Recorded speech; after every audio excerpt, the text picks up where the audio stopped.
A Mumbai's company used as a case study in Harvard, Stanford, and all the other top business management schools. A business which is admired by prominent business leaders like Richard Branson, Ratan Tata, and many for their positive work ethic and their culture. Business acknowledged with multiple awards just for being eco-friendly. वाला service है वो supply chain के लिए तो जानी जाती है but dabbawala की सर्विस है इको फ्रेंडली है. But there is one food delivery service which sends out more than 200,000 meals a day and has been doing so for the past 130 years. The Dabbawalas of Mumbai are an institution. If Dabbawala is so efficient and inspiring to even the top businessmen and business schools, then the question we are left with: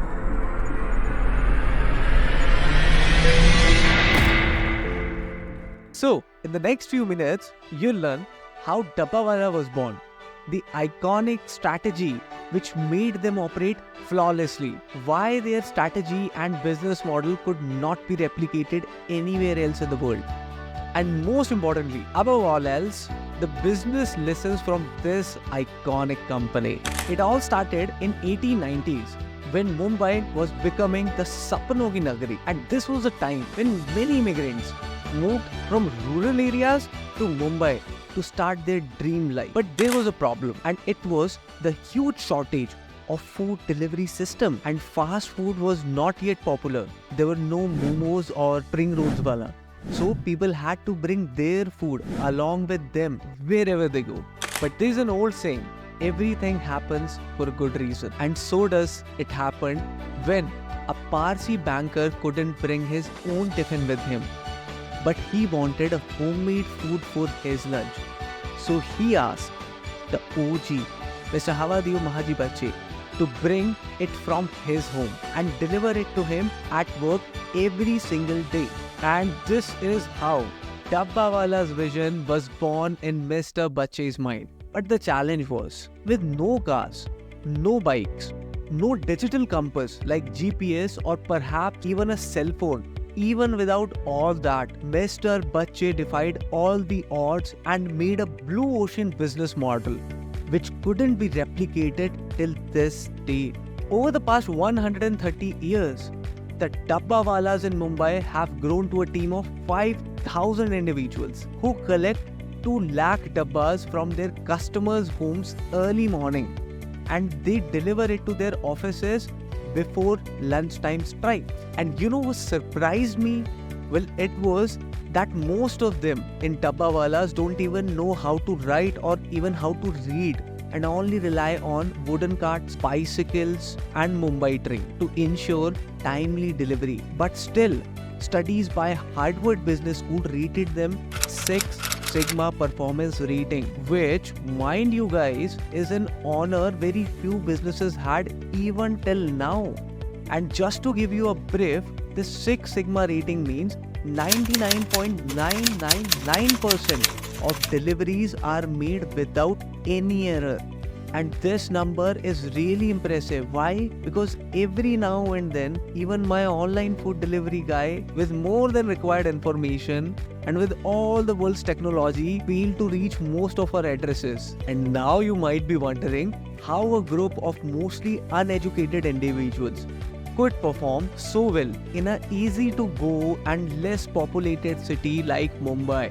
To know their processes easily and why nobody is able to replicate them, you'll first have to understand how they actually work. So, every morning, Dabbawala collect lunch boxes from their customers' home. Just like how Swiggy or Zomato procure order from the restaurant, Dabbawalas collect orders from homes which are tied up with them. And then they take that dabba to the nearest railway station. There, these dabbas are sorted and placed on wooden cart according to their respective destination. And then, at the last mile, they are sorted again to be assigned to each dabbawala and deliver it to their intended offices before lunchtime. Once lunchtime is over, the process is reversed and the dabbas are delivered back to the customer's home. This results in 400,000 dabba transactions daily with a team of just 5,000 individuals, all completed in 3 to 4 hour time frame. So we did some calculations. An average height of a dabba is 7 to 8 inches. And if you put all of these 400,000 dabbas over each other, it would exit the Earth's atmosphere and then reach space. And these are dabbas exchanged every day just in Mumbai.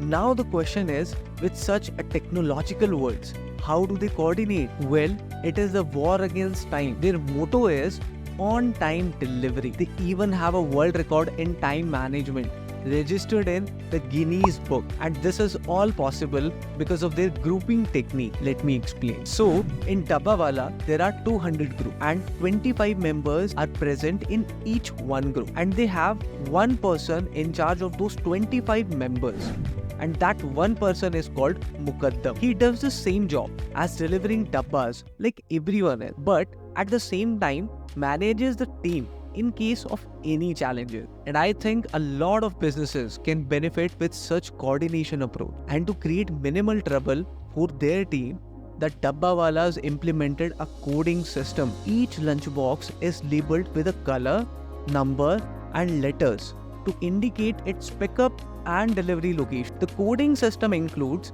the station code, building number and floor number, making it easy to deliver the dabbas with 99.999% of accuracy. Now there will be questions like, so what bro, all of this time management and accuracy is possible when you pay a high salary. So let me tell you an amazing fact. The Dabbawala salaries range from 10,000 to 12,000 rupees a month while I'm shooting this video. And they charge their customers so reasonably that even customers hardly bargain any further. With dabbas, average price to be 800 rupees. एक दिन का? No, a month, leading to an annual turnover of approximately 70 to 80 crore rupees. And if you are charging an average of 800 rupees a month for your dabba services, then a turnover of 70 to 80 crore is a huge amount. And not to forget, they are operating not in a full state, but all of this from just one city. So while I was recording this video, I got this question. Why for the past 130 years, why are they only operating in Mumbai, and why nobody is able to copy them? Then I had to sit again and find the core reason, and the answer really makes sense. Well, firstly, it's their USP. The USP of the Nagari, the seamless train connectivity in Mumbai. It's well suited for their efficient delivery system. It's like a backbone to their operations at a cheaper rate. Well, if Dabbawala or anybody else would think of starting this business in Delhi, that's a huge market, of course. But the metro connectivity is like a maze, both complex and costly, and this would affect both their time and their pocket. Another reason I found out was the trust. Mumbai has witnessed this legacy of Dabbawala for over 130 years. They are trusted organization that Mumbaikar have loved for generations and generations. It's like one of the things Mumbai is known for. It's not seen as a business, rather a part of Mumbai. And this feeling among citizens was also the reason why their model could never be copied. And this is also another reason to why everyone in the organization work in such high motivation, even after such a low salary. So, if everything was moving so well, what went wrong? And now, let me tell you about their downfall and the business lessons that you could take and apply it in your business or in your personal life. So, their downfall had mainly three reasons. First one was due to the COVID-19 pandemic. Overnight, their lives changed dramatically, making it difficult to manage their expenses and support their families. Even from school, colleges, and most importantly, the transportation they relied on in Mumbai was shut down. Their earnings came down to a shocking zero. And not to forget, folks, their earning was already too low to run a family, let alone expect them to save some money for future. So they had to hustle odd jobs like security guards, chaiwala, courier delivery, etc. When the city reopened after the first lockdown, They hoped for a better days, but nature had other plans. The second wave hit, and then another lockdown. When finally the second lockdown or the second wave lifted, they dusted their iconic white uniforms and were ready to deliver the dabbas as usual. The pandemic had already changed the game. Demand for their dabbas services dropped significantly low because it was not just a dabbawala. There were a lot of people from almost all sectors who lost their jobs too, and many who were working from home, so they didn't need dabbawala services anymore. And just to give you an idea of impact, they juggled 25 to 35 lunch boxes daily, and now it was like 5 to 6 lunch boxes a day. And their fleet has shrunk from 5,000 to 1,000 people. Now, it's not like they've lost the hope. They are really desperate to recover and therefore partnered up with many brands, from even courier services to in-app lunch delivery, and also having their own kitchen. And it is very good because the lockdown taught them the importance of verticals. But they haven't recovered, but they are still trying their best. Well, now, finally, let's check out some of the best business lessons for you. The number one business lesson is the client-focused approach.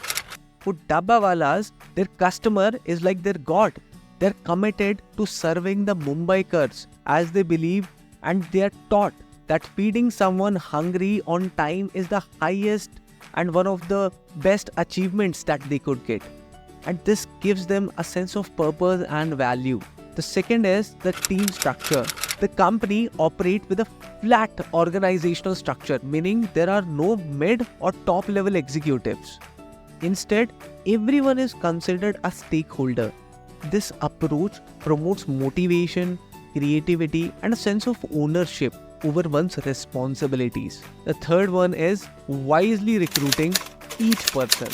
So whenever anybody wants to join their organization, they discuss and decide together if we should hire that individual or not. Isn't it different? And that person is given proper training for 6 long months to ensure they understand the delivery and pickup process and they don't make much mistake. And this teaches us the importance of a new approach to recruitment and its importance. And the fourth, the most important business lesson is the LTHI method, which is the lean tech high impetus system. Means despite other online delivery apps using personal vehicles for food deliveries, the dabbawalas, still with their old traditional style, achieved remarkable efficiency.